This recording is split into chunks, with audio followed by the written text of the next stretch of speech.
Et la façon dont vous pensez, vous agissez et vous vous sentez est votre personnalité, et votre personnalité a une relation très directe avec votre réalité personnelle.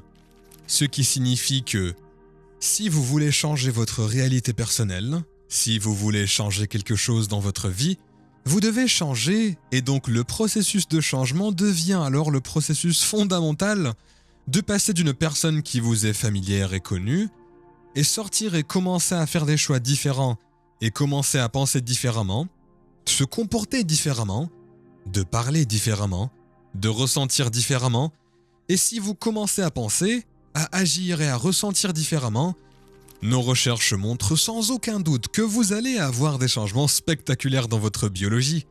Et si vous le faites suffisamment de fois, vous allez devenir quelqu'un d'autre. Et la maladie alors existe tout d'un coup dans l'ancienne personnalité et non dans la nouvelle personnalité.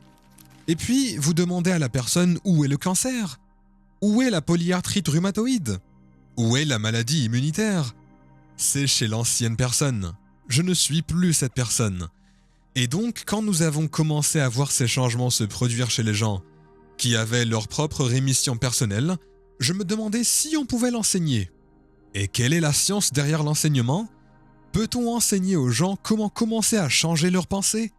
Y a-t-il des neurosciences pour les soutenir? Et il y en a des tonnes. Et si vous commencez à vous comporter différemment, pouvez-vous créer de nouvelles voies auxquelles vous commencez à être habitué avec le temps? Et si vous arrêtez de ressentir de la souffrance et que vous cessez de ressentir de la douleur, de la culpabilité, et vous commencez à ressentir des émotions élevées comme la joie, l'inspiration ou la gratitude, non seulement dans un état momentané comme la pensée positive, mais pour pouvoir s'autoréguler et maintenir cela. Si nous pouvions enseigner ça, pourrions-nous produire les mêmes effets chez les gens? Donc, nous pensons que c'est un moment de l'histoire. Marc, où il ne suffit plus de savoir. C'est un moment de l'histoire pour savoir comment. Et donc, toute cette philosophie est une excellente conversation pour le dîner. Mais quand on vous donne un diagnostic maintenant, vous devez sortir des gradins et vous devez vous mettre sur le terrain de jeu et vous devez commencer à faire des choix différents. Et la partie la plus difficile du changement n'est pas de faire le même choix que la veille. Et au moment où vous décidez de faire un choix différent, que cela vous plaise ou non, vous allez vous sentir mal à l'aise. Ça va vous sembler inconnu. Vous n'allez pas pouvoir prédire ce qui va se passer.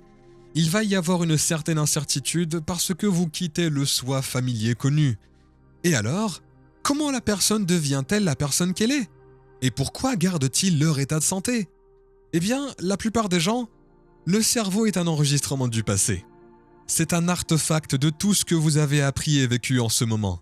La plupart des gens se réveillent donc le matin, et si vous pensez que vos pensées ont quelque chose à voir avec votre destin, elles commencent à réfléchir à leurs problèmes. Et ces problèmes ne sont que des souvenirs gravés dans leur cerveau, qui sont connectés à certaines personnes, objets, certaines choses à certains moments et à certains endroits. Et au moment où ils commencent à réfléchir à leurs problèmes, ils pensent dans le passé. Et parce que chacun de ces problèmes ont une émotion associée à eux, le moment où ils commencent à se sentir malheureux ou à se sentir tristes, leur corps est dans le passé.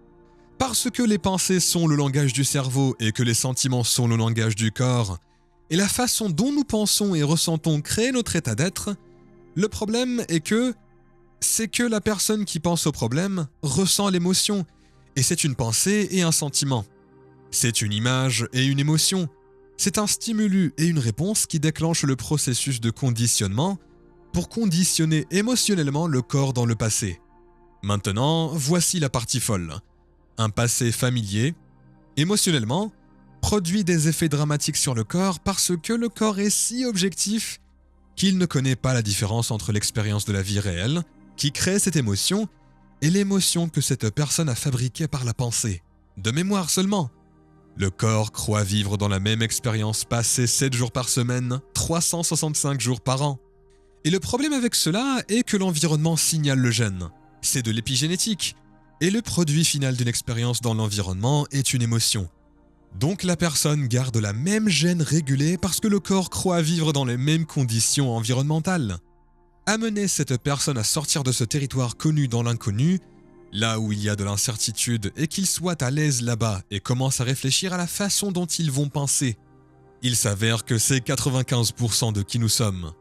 Donc, si nous ne traitons pas de ces programmes inconscients, vous pouvez, et votre médecin traitant comprendra ça, vous pouvez donc avoir les enzymes de jeûne intermittente véganes les plus saines, combinant des aliments. Et si vous vivez dans la peur, dans la douleur, la cellule n'est pas en état d'absorber quoi que ce soit, c'est en état d'urgence. En cas d'urgence, il n'y a pas de croissance et de réparation.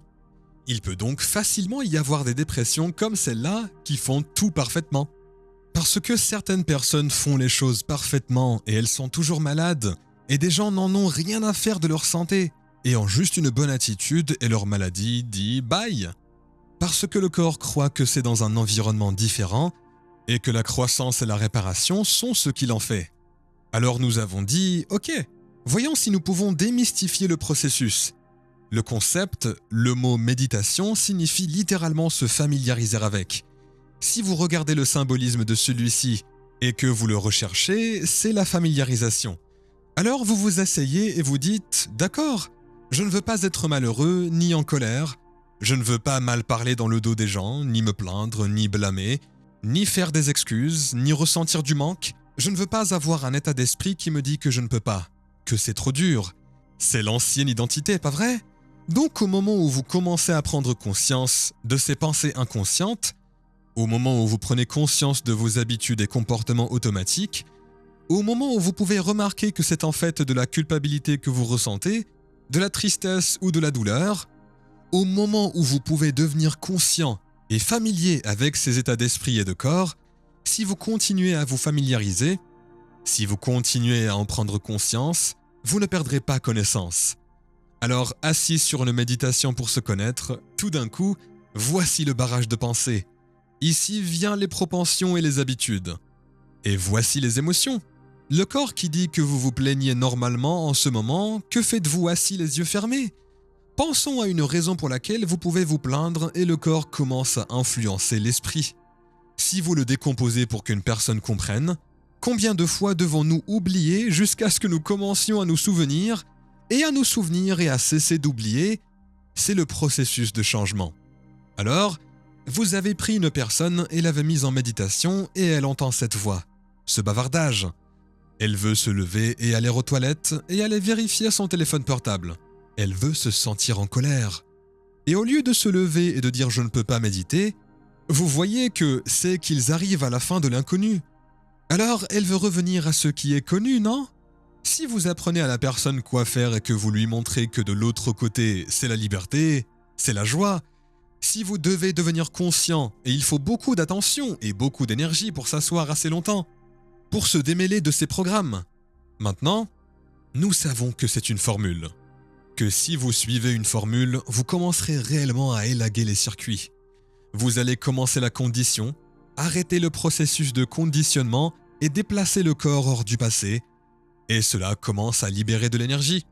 Et c'est avec cela que l'énergie doit guérir. C'est de l'énergie pour créer une nouvelle vie, pour digérer. Le corps ne vit plus dans la survie, dans l'urgence. La majorité des émotions des gens ont alors tendance à être dérivées des hormones du stress.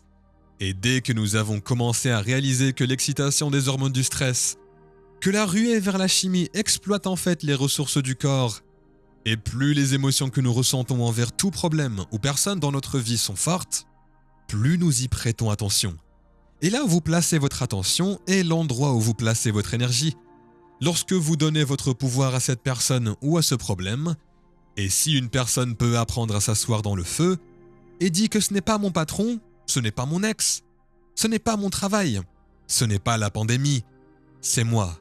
Cette émotion ne me sert pas parce que cette émotion est l'émotion exacte qui pousse les boutons génétiques qui créent des maladies. Ok. Si je peux continuer à m'entraîner à réduire le volume de cette émotion, je continuerai à détourner mon attention de cette personne ou de ce problème. Et dans un sens, le corps commence à reculer au moment présent. Il commence à se détendre dans l'inconnu. Donc nous avons commencé à enseigner aux gens le processus, et par une personne qui surmontait leur passé, pas le traumatisme, juste l'émotion. Ils doivent juste travailler à briser ce processus de conditionnement, parce que si vous continuez à le faire encore et encore, une habitude est lorsque le corps devient l'esprit. Maintenant, il sert, Le corps influence l'esprit. Vous apprenez donc à une personne à interrompre ce processus de conditionnement. Le corps commence à se déplacer dans le moment présent. Ce n'est plus dans le même environnement conditionné. Puis, tout d'un coup, nous commençons à voir des changements assez spectaculaires dans la santé des gens.